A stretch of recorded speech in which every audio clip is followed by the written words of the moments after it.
Today we're going to talk about foods that can actually help reverse a fatty liver. Before we talk about foods, let's talk about what is a fatty liver and why is it harmful to your health.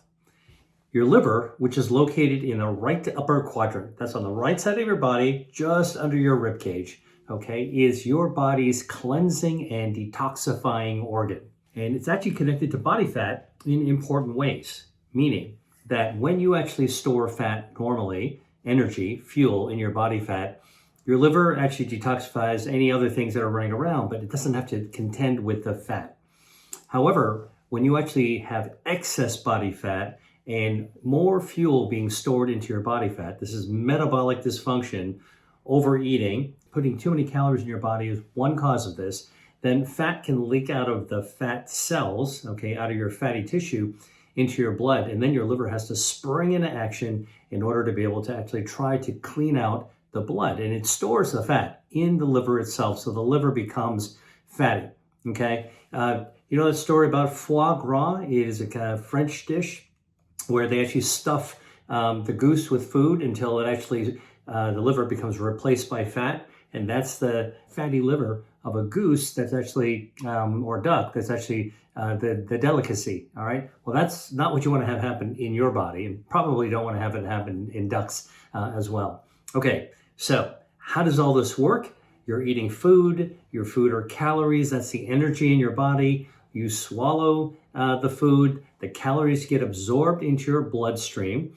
When you've got food, your insulin is called into action because basically you're putting fuel into your tank, fuel into your body, and insulin draws that energy into your cells, your muscle, and your body fat, stores it. Of course, any energy you need to run the engine of your body is actually going to be used right away. And when insulin actually goes up, it draws the fuel in, and then the insulin levels actually come right back down. And you're eating all day long, and the insulin keeps on coming out whenever you're eating, ready to actually get more energy. And then when you're actually sleeping at night, and you're not actually eating, that's fasting. When you're fasting, sleeping, not eating, insulin levels are down. Your body shifts gears like in a race car, all right? It shifts gears in from fat storing or fuel storing mode into fuel burning mode. So in fact, at night, when you're not eating, when you're fasting, you're sleeping, your metabolism is actively working to burn down extra body fat. Now, if you overate during the day, while you're sleeping, your body's going to burn some of that extra fat away. All right. And that's fine because that's one way we regulate the amount of fuel that we're carrying in our body. But if you overeat day after day, week in and week out, month after month, year in and year out, what do you think is going to happen? You're not capable of burning all that fat off. In fact, even if you exercise as much as you want, you've actually stored a huge amount of body fat. And when you keep on doing that, all right, overconsumption, too much fuel in your tank, all right? Now what happens is that the fat leaks out, the fuel leaks right out of the gas tank. So if you were at a filling station with your car and you filled up your gas tank with fuel, right? We know that it keeps on pumping out until the tank is full and it goes click, the clicker goes on and now you actually can't put any more fuel in there. All right, now imagine if there was no clicker. Right? You just put the fuel in there. You had no idea. You step away from the car, fuel fills up, all right? And then what does it do when the tank is full? It spills out the side of the fuel area, down the side of the car, right around the tires, and it'll pool around your feet as a toxic, dangerous, flammable mess. And this is exactly the same thing that happens in your body when you overeat. All right, when you actually store the thing is that in your body, unlike a metal fuel tank in a car, your fat cells can stretch 3 times larger than before you actually load it up with food. So you stretch this fat cell 3 times, the next fat cell 3 times, the next fat cell 3 times. Oh, out of fat. Guess what? Your body's got stem cells. These fat stem cells can actually make more fat, which can then blow up 3 times and again, and so on and so forth. And this is really how we accumulate excess body fat. Now, we can see the excess body fat if it actually goes under the chin or around the waist, on the thighs or the butt, okay? But the harmful body fat is inside the tube of your body because inside the tube of your body, that's called visceral fat. And you could be a skinny person with a skinny tube, and you can still build extra body fat if you over consume. So you know that skinny person that basically says, I can eat anything, and I'm looking great. I look great, but actually inside the tube of your body, you might actually still have excess body fat. Increased visceral fat, okay, which it comes from, in part, overconsumption of calories, is very dangerous because as this fat grows up, and in the viscera, it's kind of like a baseball glove wrapped around your organs. You know what happens? That fat becomes inflammatory because it outgrows its blood supply. Inflammatory fat leaks inflammation out. And why does it become inflamed? Outgrows its blood supply. Fat also needs to get blood supply. When it grows a lot, okay, there's a lot of fat, the blood vessels don't grow fast enough to keep up with it, and now the center of the fat becomes hypoxic, doesn't get enough oxygen, and anything that's hypoxic, including a tumor, so overgrown fat is kind of like a tumor, will become hypoxic in the center, and then inflammatory cells rush in, all right, and then the fat becomes inflammatory. Inflammatory visceral body fat has been tied to many chronic diseases, including over a dozen types of cancer. So you don't want this, all right? And by the way, we haven't even talked about overflowing the fat, but as you keep on going down this pathway that you don't want to be, keep going, keep pushing, keep eating, keep overloading the fuel, then eventually that you don't, even though you've loaded up your fat, you're making more fat, okay, and it's showing, and you feel it, and if you did a DEXA scan, you could measure it inside the tube of your body. DEXA scan is a special kind of scan that looks inside the tube of your body, all right? And you can see the kind of visceral fat there. Eventually, you've run out of storage space, right? What happens in your pantry when you actually have too many jars and cans, right? The cans are stacking on top of each other. They're going to start falling off and spilling onto the floor. That's exactly what happens when you overload your body fat, your adipose tissue, which is another way actually to talk about body fat mass. Adipose tissue overloaded with fuel, okay, from overconsumption will start to leak, all right? And this leak, all right, this lipid leak, so it's fat leak, gets into your bloodstream. You know where it goes? It goes right to your liver, and your liver will absorb it into its mass. Again, the foie gras, the duck, the goose, overstuffed with food, liver becomes fatty. That's not what you want, because not only do you actually have inflammatory, harmful body fat that sets you up from all kinds of chronic disease, but now your liver is overloaded with fat and can't do its job. Now remember, I told you the liver's job is to detoxify your body. So what do you think happens when the liver is packed with fat? It can't do its job, all right? It is so full of fat, it cannot properly detoxify your body. Now you're in trouble because anything, medications, toxins, regular metabolites are not going to get cleared out and processed by the liver in the way it actually should. All right, so this is actually the problem with overconsumption, excess body fat, causing the spillage of lipids into your liver, which then accumulates that fat, and now you're set up to actually have not only inflammatory fat and body inflammation, but now your detoxifying organ can't do its job as well. That's bad and worse. In fact, fatty liver is such a problem in the United States because of the overconsumption of food. This is one of the biggest problems we actually have in our modern society. Is not that it's not that we just can't eat enough healthy food. It's actually that we eat overall too much of anything. You can overeat healthy food and you actually have a similar problem. Okay, so this is just about junk food, ultra processed food, although that's a lot worse.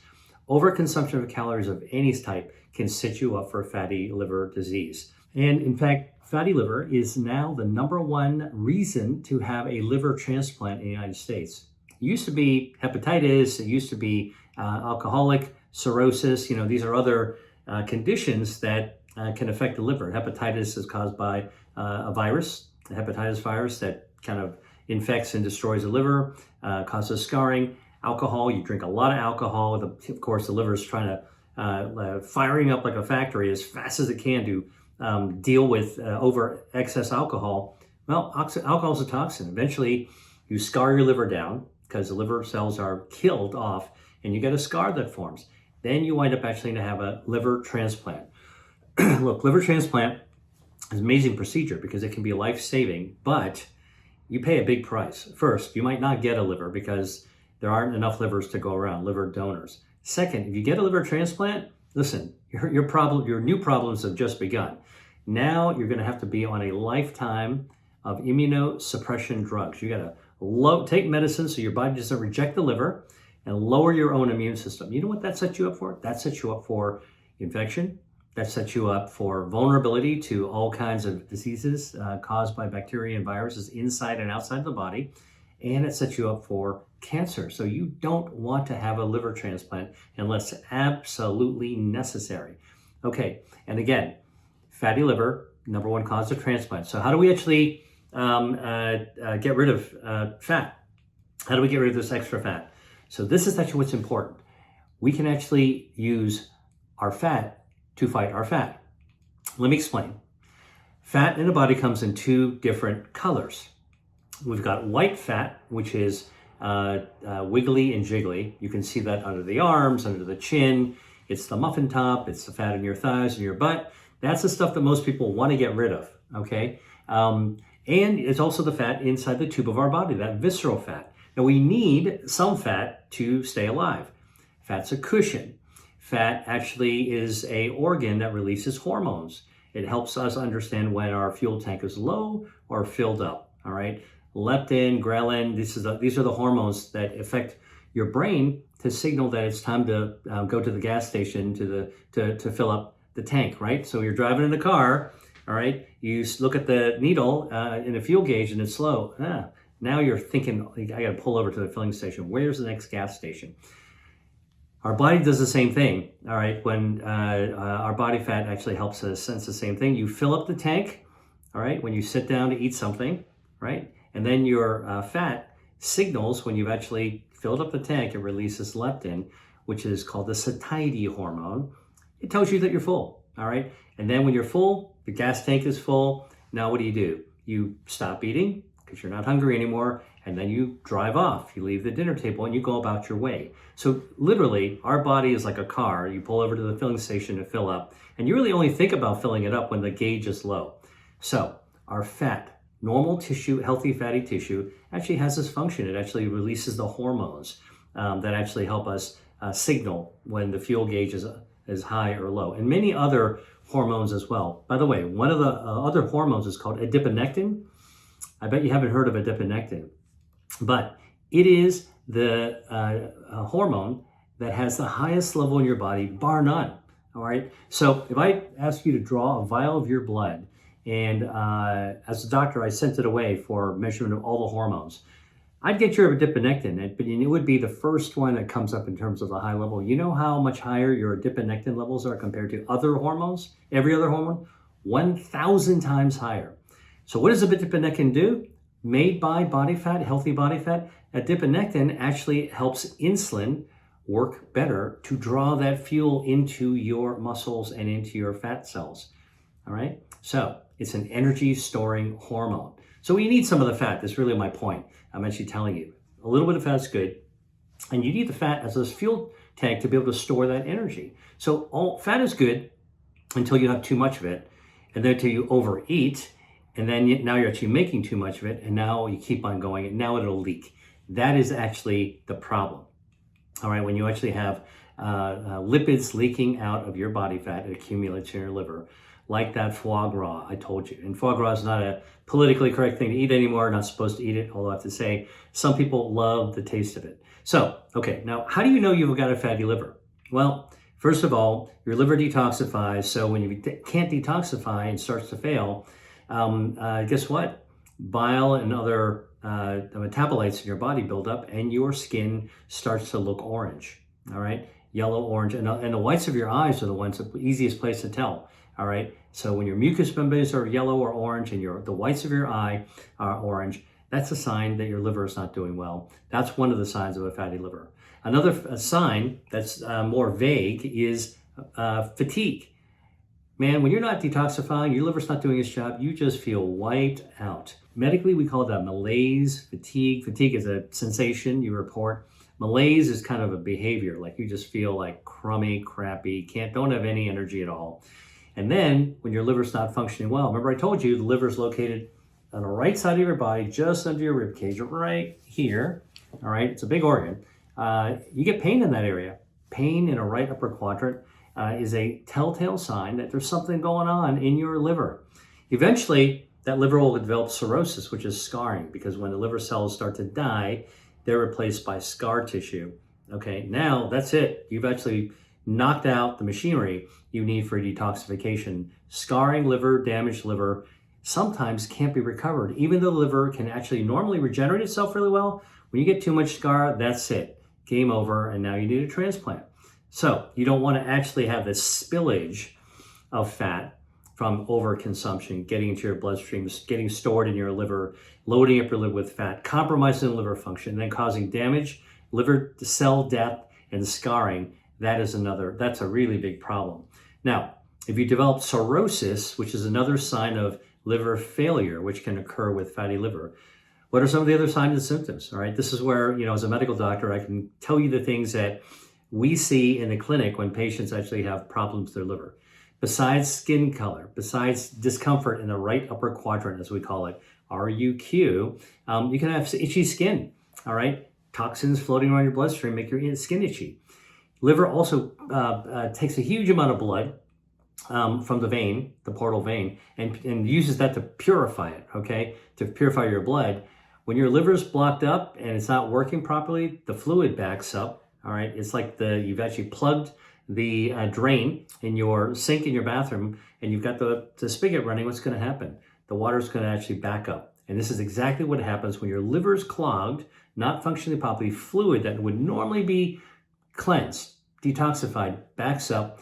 And when it's coming from the bottom part of your body, which it is, a portal vein, where it actually winds up, that back pressure spills out that fluid that can't flow forward, can't go forward. It spills out and it collects in your belly. It's called ascites, A-S-C-I-T-E-S. And this is when fluid normally builds into your belly. And it's a very odd thing when that space, the viscera space, the tube of your body starts being filled with fluid. It is like a leaking pipe in your basement, all right? The fluid just kind of keeps coming out. It's a mess. It's everywhere. And eventually you can actually get swelling in your legs become giant with pitting because the fluids in your stretching out your skin. And sometimes you got to go to the hospital. We got to put a needle into the belly to remove the fluid, all right? So this is what happens. I'm telling you all this, not to scare you, but to actually tell you just how critical the liver is. And when you damage it, okay, with extra fat, excess body fat, it's a real problem, okay? Leg swelling, edema, ascites, as I told you. Now, the other thing is that you wind up actually disrupting blood vessels. So you get these little, what we call spider angiomas on the skin. They're little blood vessels that look like spiders or starfish, tiny little wiggly lines pop all around your body. That's another sign of a liver problem, okay? And we talked about yelling of the eyes, of the whites of the eyes and the skin. Now, you don't want any of this stuff, all right? Liver's normally very resilient, so if you actually walk it back, hopefully, most likely, it'll regenerate. In fact, the liver is an amazing organ, because if you were to remove 2/3 of a healthy liver and leave only 1/3 behind, the rest of the liver will actually regenerate itself eventually. All right, so this is a highly resilient and very important organ. So you need to take care of it, and you don't want to mess it up with excess body fat. All right, so how do we actually unpack it? How do we walk that back, fatty liver? Well, one thing to do is to burn the extra fat away, all right, and allow that liver to not have to work so hard, unburden the liver, and allow it to regenerate. So let's talk about 5 foods that can actually help the liver regenerate. Now that I set the stage for you, and now you know quite a bit now about fatty liver and how the liver functions and what we see in the clinic. So, ready? Food number 1, beans. Beans. White beans, black beans, kidney beans, fava beans, lentils, garbanzo beans, chickpeas.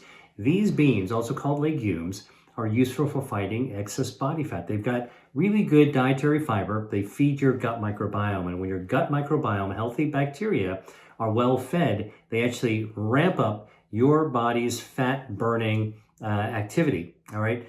The other thing is that beans, of course, are good sources of protein. So you're getting the protein and burning the extra body fat.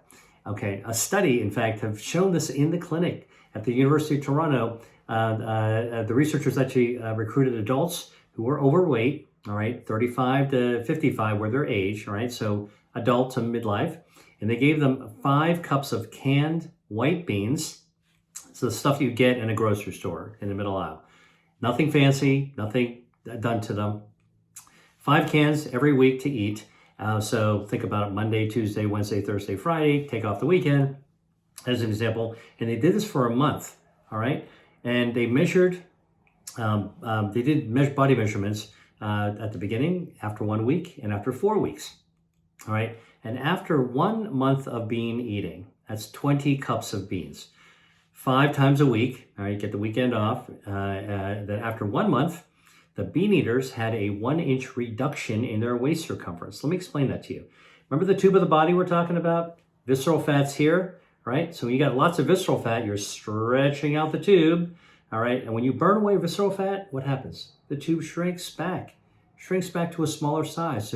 So a month of bean eating shrank 1 inch off the waist circumference, can tighten your belt, 1 extra loop, that's about 1 inch, and that is a reflection of losing excess body fat, visceral fat, the harmful fat, the stuff that's inflamed. Lentils, as an example, are among the beans that I told you about, and it's got really great dietary fiber. Dietary fiber helps to process the lipids in your blood as well, all right? So here it is, a half a cup of lentils has 18 grams of dietary fiber, all right? So that's just about half of what you're recommended for the whole day. So just a half a cup of lentils, not very much, gives you half of what you need the whole day. A whole cup of lentils gives you everything that you need for a day. So I'm telling you about lentils because if you're thinking about dietary fiber for better gut health, that can actually help to rev up your metabolism, lower inflammation, all right, and help you burn off harmful body fat. Here's a way to do it very, very efficiently with a legume called the lentil. All right. Now, okay. Now, here's a little pro tip for you if you're actually using beans or lentils. Soak them overnight if you're buying them dry. They're dirt cheap if you go to the supermarket and buy them dry. And you can store them for a long time. So it's actually a really great thing to have in your pantry, beans. Soak them overnight. When you soak them overnight, there's some substance called phytates that kind of come off into the water. Throw that water away, rinse them off a little bit more, and now you've actually removed some of the phytates. Now, why is this important if you've got fatty liver?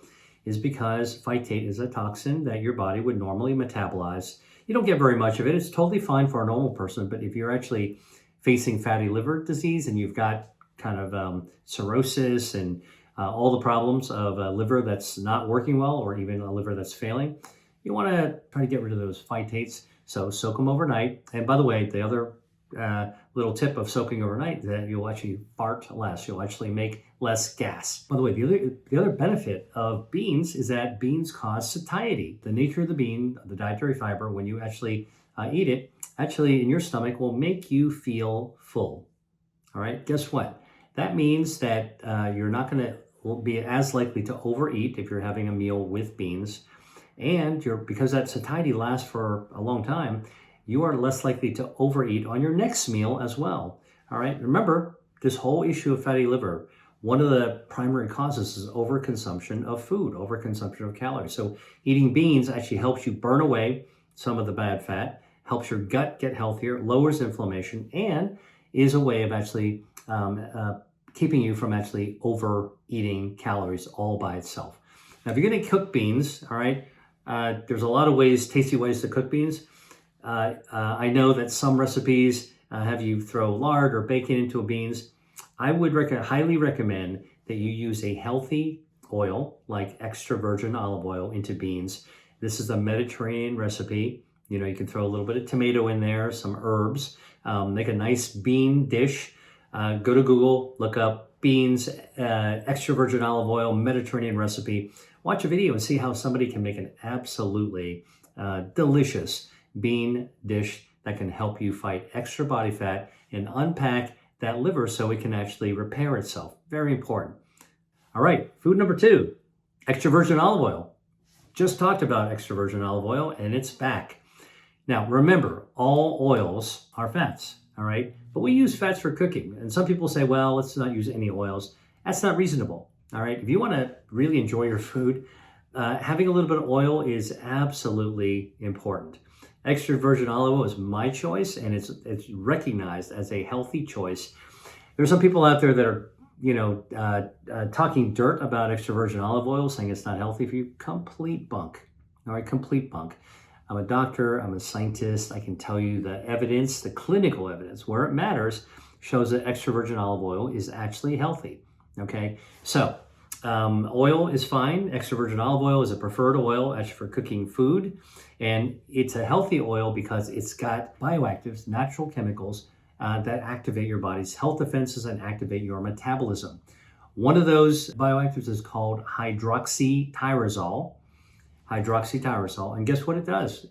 The hydroxytyrosol and extra virgin olive oil, it activates your brown fat. So your brown fat is the healthy fat that burns down your harmful fat, your white fat. Now, I didn't really talk about brown fat yet, but here it goes. In addition to the white fat, the harmful fat, the visceral fat, you've got this wiggly jiggly, you've got healthy brown fat. Brown fat is not lumpy, bumpy, wiggly jiggly. It is wafer thin. And it's not located under your chin, under your arms, not located in or on your waist. Brown fat is pressed along the side of your neck. It's a little bit under your breastbone, a little bit between your shoulder blades, a little bit in your belly. And brown fat has a very special job. Brown fat is like a space heater. When you turn it on, it generates heat. This is a process called thermogenesis, very important, all right? And cold turns it on, all right? So when you're cold, your brown fat fires up, and it's like a space heater like you had in college, to warm your toes, turns on a cold day and generates the heat. It's called thermogenesis. Now, the space heater draws power from the wall, like when you plugged it in when you were in college. So brown fat draws the power to generate that heat from your white fat, your harmful fat. Brown fat burns down white fat, consumes the fuel, the excess fuel of the white fat, when it actually generates heat.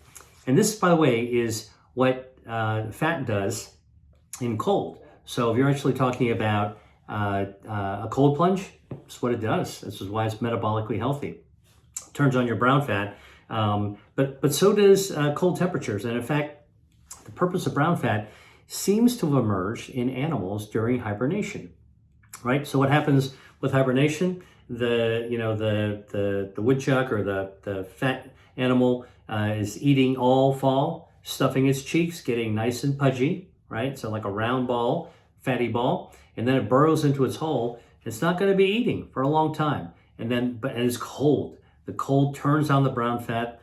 The animal's in hibernation. Brown fat is firing up, generating heat, helping it stay alive, and it's consuming that extra body fat. All right. So now you learn why cold plunges work as well. So back to the olive oil that contains hydroxytyrosol. Guess what? Hydroxytyrosol activates brown fat. It's like turning on the switch to your space heater, and the brown fat fires up. And what it does is it draws down and burns away the extra fuel from your white fat, the part you don't want. In fact, there was a clinical study in Brazil that looked at 41 women who were aged 19 through 41. So this is on the younger side, who were overweight and who didn't normally use olive oil in their diet or cooking or anything like that. And what the researchers did is they gave half of the group, they split the group, so half the group actually got extra virgin olive oil. How much did they get? They got 2 tablespoons worth. That's not very much. Think about a measuring spoon for 2 tablespoons, that's not very much at all of extra virgin olive oil, and they add it to their breakfast every single day, all right? The other half of the group just got a placebo. The placebo had soybean oil, all right? And all the women went on a little caloric restriction because you don't want to be overeating. And then the question is, what did the olive oil do for their metabolism? Well, after 9 weeks, the women who were eating extra virgin olive oil that had hydroxytyrosol, that turned on their brown fat, that burned down the harmful white fat, guess what? They lost 6 pounds, about 62% more weight loss than the soybean eaters. So this is an example. You're burning down that harmful visceral fat, waist circumference is shrinking.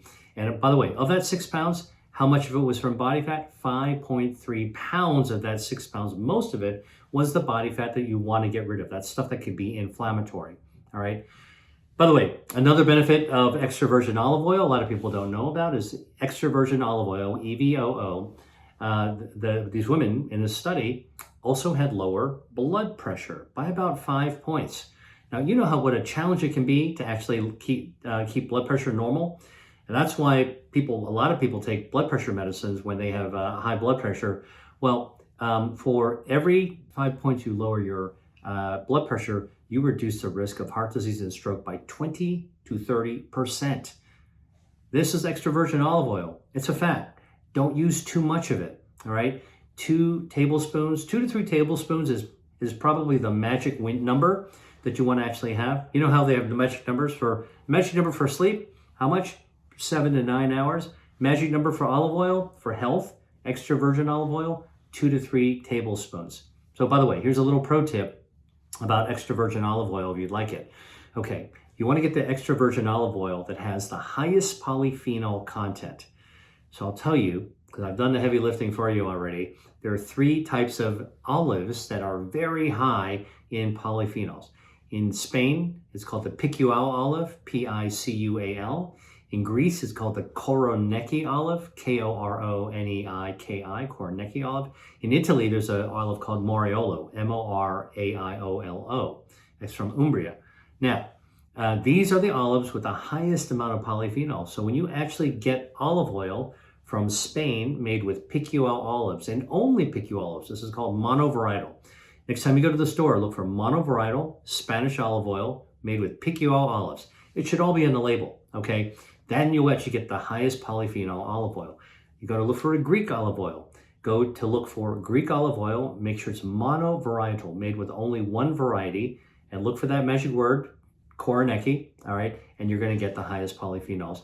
And then for Italy, if you look for Umbrian olive oil and look for Moriolo, it's a little bit less easy to find a Moriolo, very easy to find a Koroneiki, the Greek, and very easy to find the Spanish, but you can order these online, but these are at your regular grocery store. By the way, the other thing about olive oil now, you should really look at the packaging. Don't get olive oil in plastic containers. Microplastics will get into the oil, all right? Plastic actually dissolves in fat, in oil. So you want to get it in a tin, all right? Or you want to get it in a glass bottle. And some olive oil manufacturers are now even testing for microplastics. Okay, one little extra tip about extra virgin olive oil. If you look for the organic type, looks like Greek, for example, Greek extra virgin olive oil, monovarietal, Koroneiki, organic, all right? That is actually a winner. You're gonna get even more of the polyphenols because organic olives have more hydroxytyrosol, all right? I'm gonna reel this back a little bit just to step back and say, just remember extra virgin olive oil is a fat, so you don't wanna actually be overusing it. Have 2 to 3 tablespoons a day, all right? Here's a way to get 2 to 3 tablespoons a day naturally in your food, all right? Instead of butter in the morning, if you're gonna make some eggs, use an extra virgin olive oil. Boom, you got yourself a half tablespoon right there.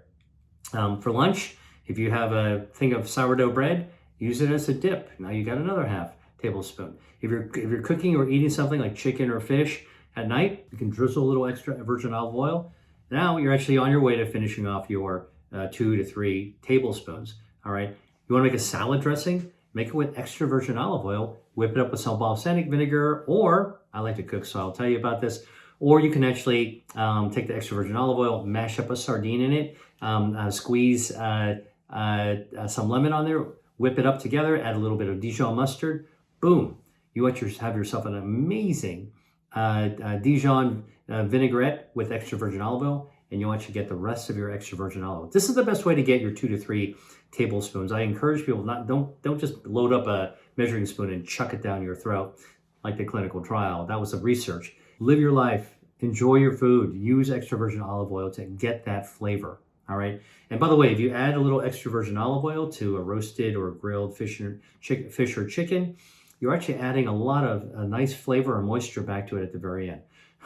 Oh yeah, don't forget, if you eat whole olives, which I love olives, you're going to get some extra virgin olive oil that's not yet pressed. You can get some of the oil that's not yet pressed right from the whole olive as well. You can get the pitted olives if you're kind of don't if you're put off by actually having the little pit in the middle. But in the Mediterranean, they're eating olives all the time. Just spit off the pit or put the pit onto the side in a little tiny bowl. No problem. Easy peasy and very, very healthy. All right. Food number 3, tomatoes. Now, I made a video on tomato juice for fighting body fat, so check it out on my YouTube channel, another video. But tomatoes also are a source of a bioactive to fight harmful body fat. Tomatoes have something called lycopene. It's a carotenoid. Actually helps to make tomatoes red. And guess what lycopene does?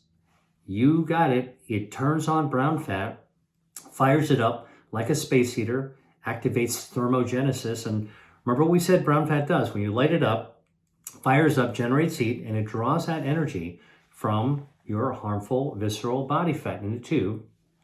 Now you're actually activating your metabolism, burning down harmful body fat, creating heat. And guess what that does? That also unpacks your liver, so you're not actually having that overflow of the fat that can build up in the fatty liver. Hey, just a real quick one here. If you're enjoying this video, then you'll definitely want to check out my free recipe for a carrot top salad. That's right, I said carrot top.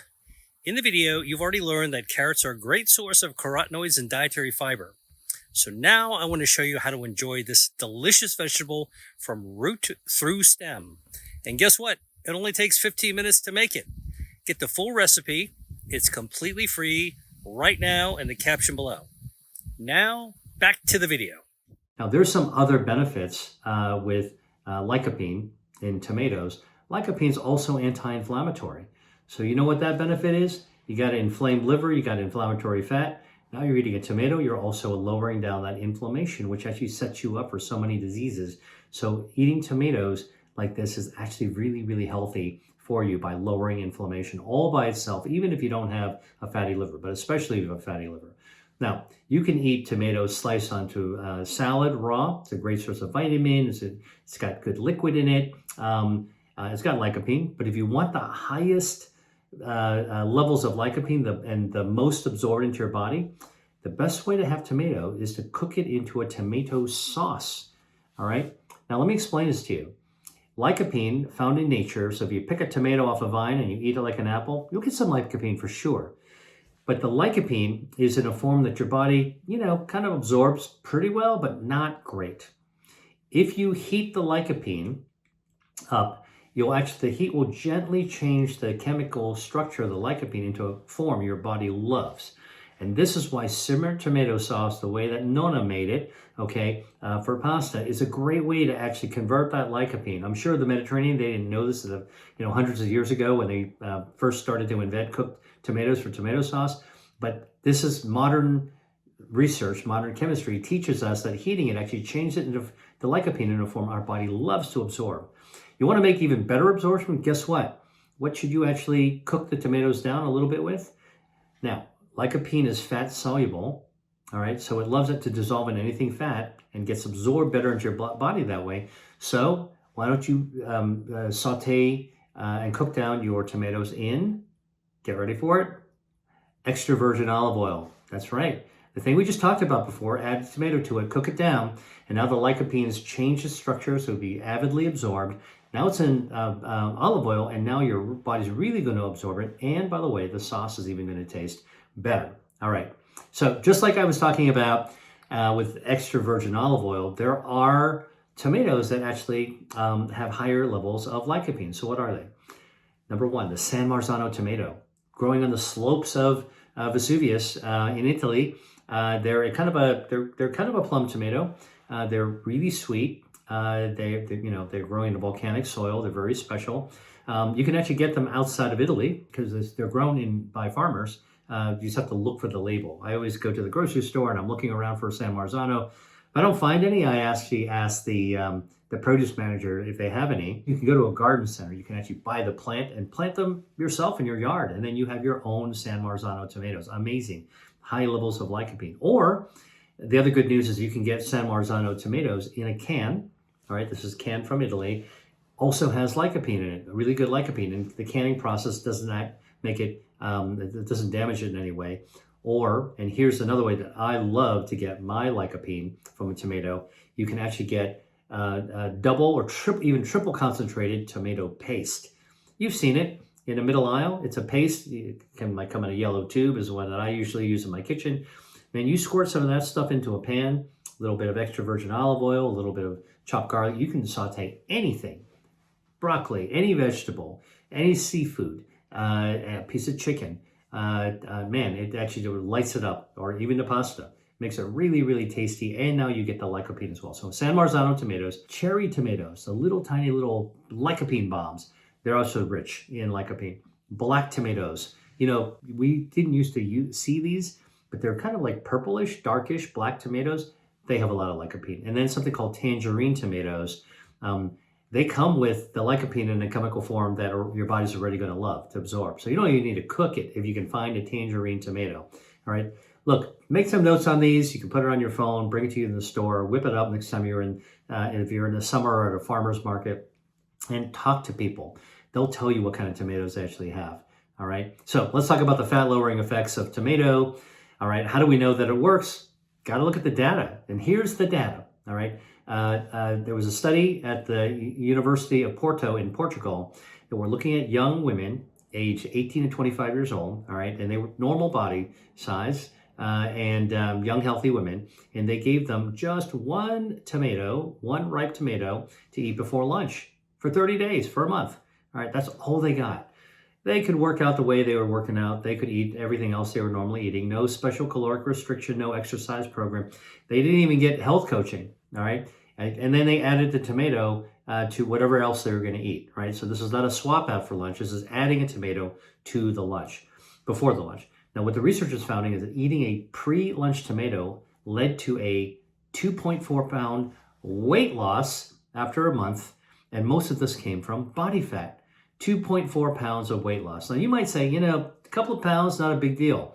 You know what? Let me tell you, eating a single tomato before lunch, that's not a big deal either. This shows you the power of food as medicine. A little can give you something really, really meaningful, all right? By the way, they also studied the weight loss, no loss of muscle or bone, and eating the tomato also lowered cholesterol levels, improved fasting blood glucose, so better for the metabolism, right? You're actually burning down extra body fat. Now you've got less inflammation, and now your glucose utilization is better, all right? That's really pretty amazing, okay? So how much lycopene is in one ripe tomato, right? The amount that was given to these women, young women in Portugal, all right, in order to get that 2.4 pound of weight loss just with the lycopene. How much lycopene is in one ripe tomato? Well, you get in one ripe tomato the same amount of lycopene that you get in one heaping teaspoon of tomato paste, or 3/4 of a cup of tomato sauce, all right, a little bit more than a half a cup, 3/4 of a cup, or tomato soup. Not very much. That's how much lycopene is. That's all it took for that lycopene to activate the brown fat, lower the inflammation, improve glucose sensitivity, and by the way, an absolutely delicious way to be able to have something plant-based for lunch. Very reasonable amounts. All right. Okay. So we talked a little bit about the pro tip of using extra virgin olive oil to heat tomatoes. By the way, now when you do that, you're getting the hydroxytyrosol from the olive oil, and you're getting a lycopene from the tomato. It's a 1-2 punch of benefit for your metabolism to burn down harmful body fat. You got a fatty liver. This is actually helps unpack your body of extra body fat. You burn it down, and it allows your liver to heal itself. All right. And if you really want to concentrate your lycopene, if that's your goal, just use that concentrated tomato paste. Double concentrate, triple concentrate. All right, that's just how concentrated the tomato is. You know, you squeeze it out like toothpaste, you get a lot of lycopene in that. All right, food number 4, carrots.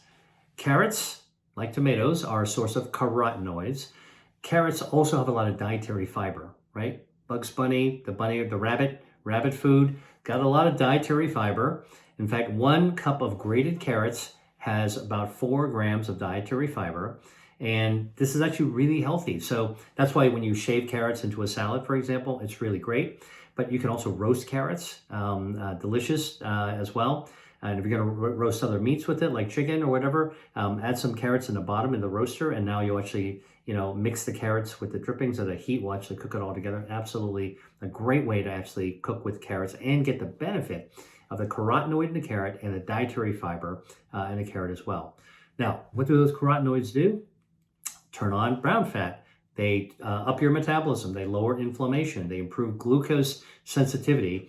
And this has been shown in clinical studies. So researchers at the University Medical Center in the Netherlands studied 374 middle-aged men, actually 40 to 80, all right, so middle-aged, the second half of life, and they asked them to report how many carrots they ate or other foods that had carotenoids, the orange foods. And they measured their body fat at the beginning and at the end, and also a lot of their metabolic features, right?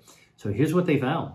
In the analysis, they found that those men who ate the equivalent of 3 medium carrots per day lowered their risk of developing metabolic syndrome by 58%.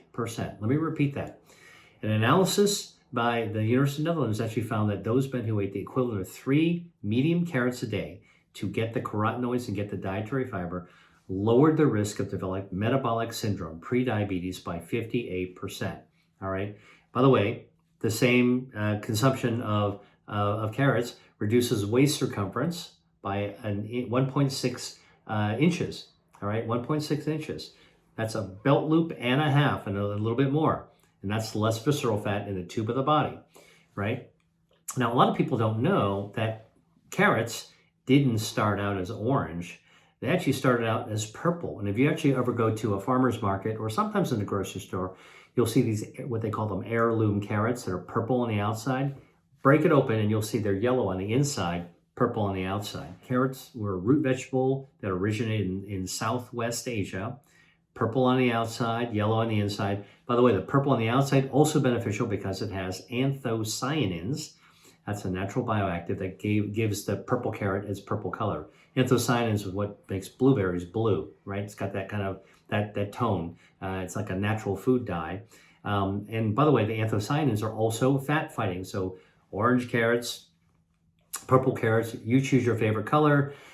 And orange carrots actually came from Dutch farmers that were breeding them in the 17th century. And the story goes that the farmers were paying tribute to William of Orange. It was a Dutchman who helped to free the Netherlands from Spanish rule. So then they said, all right, let's make all the carrots orange, and they went to breed them. And that's the legend of how we get orange carrots today. All right, here's a pro tip about carrots. You don't need to just eat them raw in a salad. They're great in a salad. You can actually shave them into little shavings into a salad. It's a great way to have them. Roast the carrots, as I mentioned to you. You can roast them for a delicious dish. You can just roast them on themselves, okay, with a little bit of extra virgin olive oil. Add a little oregano, a little thyme. Absolutely a great way to actually eat your carrots. Okay. Food number 5, onions. Onions belong to the allium family of vegetables. All right, they're in the same family, allium, as scallions, shallots, chives, ramps, garlic. All right, and onions are pretty potent. As you know, garlic is a pretty potent. All allium are potent. And they're potent fat fighters as well. And part of the reason that they're potent is because they have something called allicin, A-L-L-I-C-I-N. And allicin, you got it, you guessed it, triggers thermogenesis. It triggers on brown fat to burn down harmful white fat, increases metabolism to burn it down. Now, onions also have another bioactive called quercetin. Okay, quercetin turns on brown fat. It's a potent trigger of activating brown fat thermogenesis, so onions can reduce body fat. Now, how do we know this? Again, let's always look at the data. A study from Japan looked at 70 healthy adults who were overweight and gave them onions that were loaded with quercetin for 12 weeks. And basically the amount that they ate, it's sort of just on a daily basis, just about 1/3 to 1/2 of a quercetin-rich onion. So you know like how to get an onion at home, right? You bring it home from the store. Always wash your onions, by the way, because even they might have been rolling on the ground. So make sure, even if you peel the skin off, make sure they're washed 60 seconds under cold running water. And then all you need to eat is half. Cut it in half, right? Wrap up the other half, stick it in the fridge or whatever, and then have that half That's all they ate, about a third to a half of the quercetin-rich onion. And then these researchers studied blood samples at the beginning and the end of the study, and they put these people into a scanner, a CT scanner, to measure their abdominal fat. And guess what? The subjects who were eating onions every day for 12 weeks, onion eaters had a lower cholesterol because of quercetin actually can lower blood lipids. And guess what? When they were looking at the CT scan for visceral fat, harmful body fat, okay, in the tube of the body, onion eaters had an 8-fold decrease in visceral fat. That quite striking and really important to know because onions are so useful and so easy to eat. You don't have to have a raw onion. You can actually slice it up. You can make an onion soup. You can put it up into a stew. You can saute with onions. Great way to add flavor as well as health benefits to other foods that you might be eating as well. Now, there was another clinical study from Korea that showed that eating onions 2 times per day for weeks could actually lower, for 12 weeks, could actually lower your weight by 2 pounds, okay, and decrease your waist circumference by 1 inch. So again, other studies showing the clinical benefit of eating onions, all right? So the quercetin, where is it? Well, it's in the onion, it's in the whole onion, but most of it, a lot of it is concentrated in those outer layers of the onion. So if you've ever actually cooked with an onion, you know you're washing it really well. You're peeling off the papery skin on the end, right? You don't want to be eating the papery skin. And then it's so easy when you're peeling it to peel off the outer layers as well. I used to do that before I learned the research. We used to peel off the outer layers, toss it out. No. The quercetin, you got a ton of quercetin on those outermost layers. So save those outer layers with the quercetin. All right. Hope you learned something about the liver, the fatty liver, fat, how to burn down body fat, and the 5 foods that can actually help you do it. Thanks for watching. See you next time. Hi there. If you enjoyed watching this video, I know you'll love the next one. Stay here and check it out, and I'll see you there.